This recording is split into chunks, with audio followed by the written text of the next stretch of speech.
Ironi terjadi dalam peringatan Hari Anti Korupsi Sedunia yang digelar KPK di Surabaya, Jawa Timur, Kamis 1 Desember lalu. Dalam acara yang dihadiri langsung Ketua KPK Firly Bahuri itu, Bupati Bangkalan R. Abdul Latif Amin Imron yang tengah menyandang status sebagai tersangka kasus dugaan suap hasil asesmen lelang jabatan jadi salah satu undangan bersama para kepala daerah. Tak jelaskan rinci soal kehadiran Abdul Latif, Ketua KPK menjawab normatif.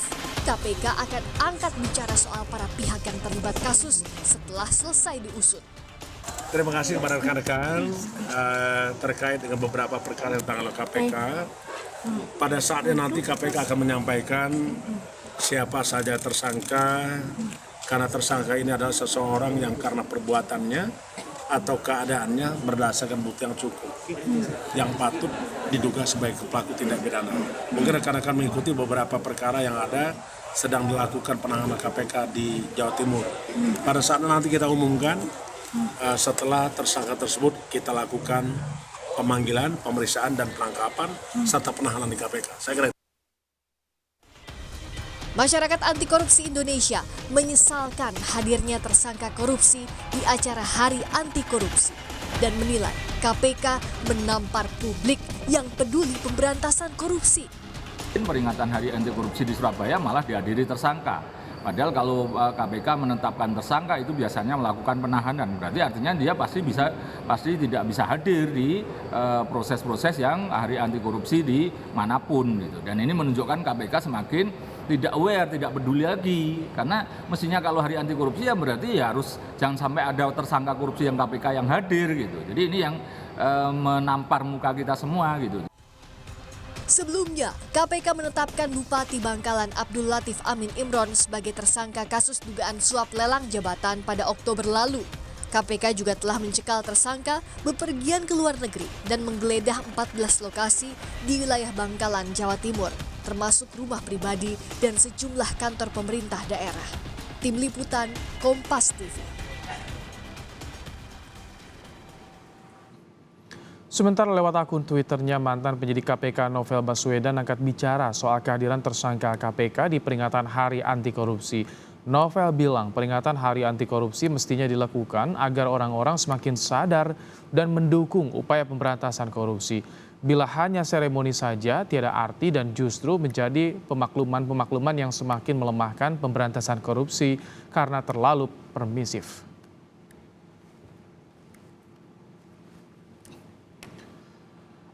Kita bahas lebih dalam soal kehadiran tersangka KPK di peringatan Hari Anti Korupsi bersama peneliti Pukat UGM Zainur Rahman. Assalamualaikum, selamat petang Mas Zainur. Waalaikumsalam warahmatullahi wabarakatuh. Selamat petang Mas Ibrahim. Baik Mas Zainur, apa yang Anda tangkap soal kehadiran Bupati Bangkalan di Hari Anti Korupsi? Apakah ini tanda KPK permisif seperti yang disampaikan Novel tadi di Twitternya?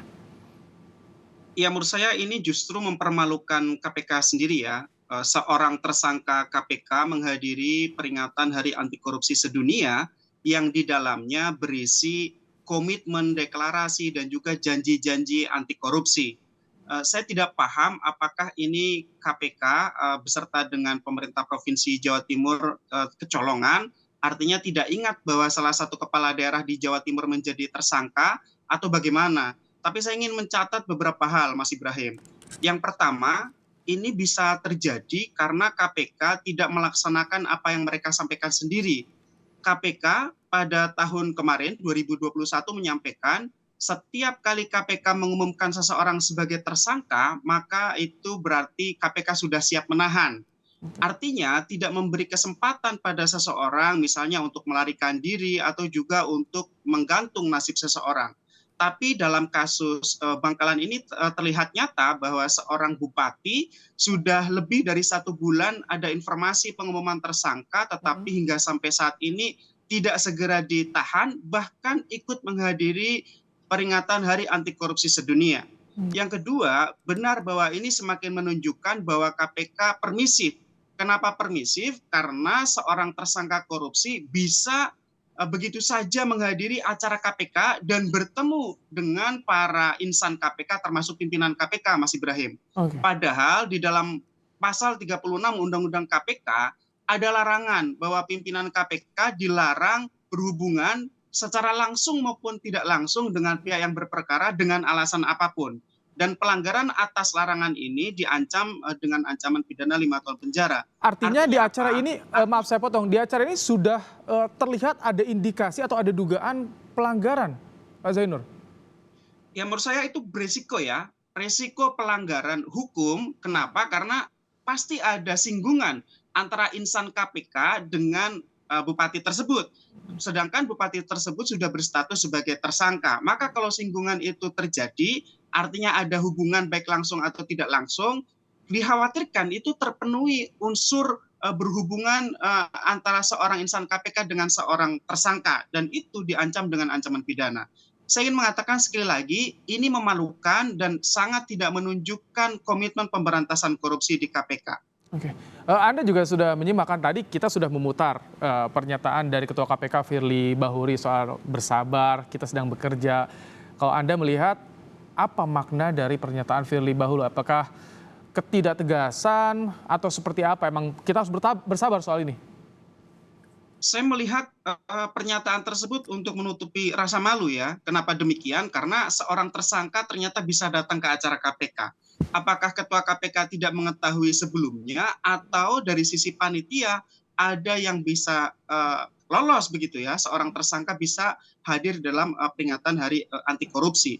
Kalau dengan standar KPK di era kepemimpinan Bapak Firly Bahuri, seharusnya bupati tersebut sudah dilakukan penahanan. Kenapa? Karena seperti kami sampaikan tadi, KPK periode ini mengatakan hanya akan mengumumkan seseorang sebagai tersangka ketika sudah siap ditahan begitu ya. Ini kan kemudian menunjukkan bahwa pernyataan dari Ketua KPK itu hanya sekadar apologetik yang menurut saya tidak berdasar. Nah, kemudian beliau menyampaikan Ketua KPK akan segera melakukan proses-proses dan seterusnya. Kenapa dalam waktu 1 bulan ini tidak dilakukan proses-proses tersebut sehingga kasus ini bisa diselesaikan penyidikannya dan segera bisa diajukan di hadapan persidangan sehingga bupati tersebut berstatus sebagai terdakwa. Nah, kalau sudah berstatus sebagai terdakwa, maka sesuai dengan ketentuan peraturan perundang-undangan, maka akan nonaktif. Artinya apa? Artinya memang ini ya saya melihat kinerja KPK di dalam proses penanganan kasus korupsi di Bangkalan ini sangat lemah dan juga tidak ada koordinasi dengan kepanitiaan di Hari Anti Korupsi Sedunia di Provinsi Jawa Timur. Baik, Mas Zainur, kalau tadi 1 bulan ya sudah diumumkan di Oktober tersangka tapi belum ditahan, terus hadir di acara Hari Anti Korupsi, ada Ketua KPK pula di situ, apa yang harus dilakukan oleh Dewan Pengawas KPK? Menurut saya perlu ya melakukan kerja pengawasan, melakukan review. Misalnya jika memang KPK periode ini punya satu kebiasaan dan bahkan mungkin sudah di SOP-kan akan mengumumkan seseorang menjadi tersangka kalau sudah siap ditahan, ini sudah lewat 1 bulan, kenapa tidak dilakukan penahanan? Dewas juga perlu melakukan review. Yang kedua, di dalam peringatan Hari Anti Korupsi Sedunia, ini juga ada potensi pelanggaran hukum pidana, yaitu pelanggaran pasal 36, di mana insan KPK berhubungan baik secara langsung maupun tidak langsung dengan pihak yang berperkara. Ini Dewas perlu melakukan review, apakah telah terjadi pelanggaran pidana atau tidak. Kalau pelanggaran pidana pasti juga merupakan pelanggaran etik, di mana Dewan Pengawas KPK bisa melakukan fungsi pengawasannya. Yang ketiga, tentu ke depan yang ditunggu oleh masyarakat apa? Yang ditunggu oleh masyarakat adalah penyelesaian perkara ini dengan proper. Setelah masyarakat diolok-olok ya oleh KPK, di mana seorang tersangka korupsi bisa ikut hadir dan di dalam acara tersebut ada yel-yel anti korupsi, ada deklarasi, ada pernyataan-pernyataan anti korupsi. Ini kan mengolok-olok masyarakat selain juga mempermalukan KPK sendiri, Mas Ibrahim. Mempermalukan KPK. Jadi kalau misalkan seperti apa sih sebetulnya imbasnya selain tadi mempermalukan KPK? Jadi apakah menurunkan juga kepercayaan publik kepada KPK soal penanganan kasus korupsi atau bagaimana kehadiran tersangka di Hari Anti Korupsi ini? Betul, ada 2 imbas utama menurut saya. Yang pertama tentu kepercayaan masyarakat kepada KPK semakin tergerus. Kenapa? Karena ternyata tidak ada keseriusan di dalam KPK menangani perkara korupsi. Buktinya adalah seorang tersangka bisa hadir di acara KPK. Yang kedua juga bisa memberi kesan negatif dari kacamata publik terhadap Hari Anti Korupsi Sedunia yang dilakukan oleh KPK maupun kementerian, lembaga, daerah, instansi di Indonesia. Kenapa? Karena ternyata isinya hanya seremonial. Tidak ada satupun satu pernyataan sikap yang sangat jelas di dalam peringatan Hari Anti Korupsi Sedunia bahwa kita sebagai bangsa menyatakan diri perang melawan korupsi. Dan juga tidak ada evaluasi pemberantasan korupsi selama ini di masing-masing kementerian, lembaga, daerah maupun satuan kerja. Nah, itu menunjukkan resiko kepercayaan publik yang semakin turun kepada KPK maupun masyarakat semakin melihat secara sebelah mata peringatan Hari Anti Korupsi Sedunia yang ternyata lebih banyak bersifat seremoni daripada tiket yang sangat kuat dari para penyelenggara negara untuk anti korupsi maupun melakukan refleksi terhadap pemberantasan korupsi. Mas Zainur, ini Ketua KPK Firly Bahuri disorot juga tidak hanya soal Hari Anti Korupsi, tapi juga kita tahu soal bersama dengan Lukas NMB di Papua. Ada lihat kebersamaannya itu. Bagaimana tanggapan Anda soal ini dua kali nih Firly Bahuri seperti ini? Ya, kita bisa membaca itu sebagai sifat yang permisif ya terhadap larangan-larangan bagi seorang pimpinan KPK.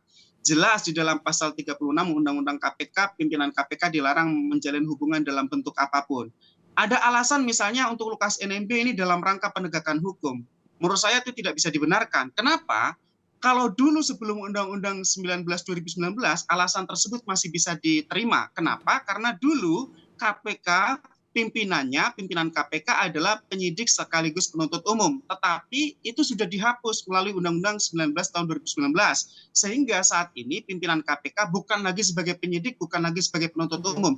Sehingga ketika bertemu dengan pihak yang berperkara, tidak ada lagi dasar hukum yang bisa membenarkan mereka. Seharusnya yang bertemu dengan pihak yang berperkara adalah penyidiknya secara langsung. Dan ini terulang kembali ketika acara di Jawa Timur, seorang pimpinan KPK dan insan KPK yang lain kemungkinan juga mengadakan hubungan langsung maupun tidak langsung dengan pihak yang berperkara. Mas Zainur, terakhir, jadi soal kasus Bupati Bangkalan ini bagaimana Anda melihat selain belum penahanan, transparan tidak sejauh ini penanganannya? Ya, kita sangat sedikit informasi yang kita bisa dengar dari KPK ya. KPK hanya mengatakan ada kasus di Bangkalan terkait dengan jual beli jabatan, melibatkan A, B, C begitu ya, tetapi kemudian tidak ada penjelasan yang lebih lengkap maupun tidak ada aksi nyata. Aksi nyata yang harusnya dilakukan oleh KPK adalah ketika mengumumkan seseorang sebagai tersangka, menyampaikan informasi bahwa bupati misalnya ini sudah ditetapkan sebagai tersangka, maka harus dilakukan penahanan. Itu yang kita tunggu. Apa yang dikatakan oleh KPK 2021 bahwa mereka akan menahan orang yang sudah diumumkan, itu yang ditunggu oleh masyarakat, Mas Ibrahim. Terima kasih Mas Zainur Rahman, peneliti Pukat UGM telah menyampaikan pandangannya dalam program Kompas Petang.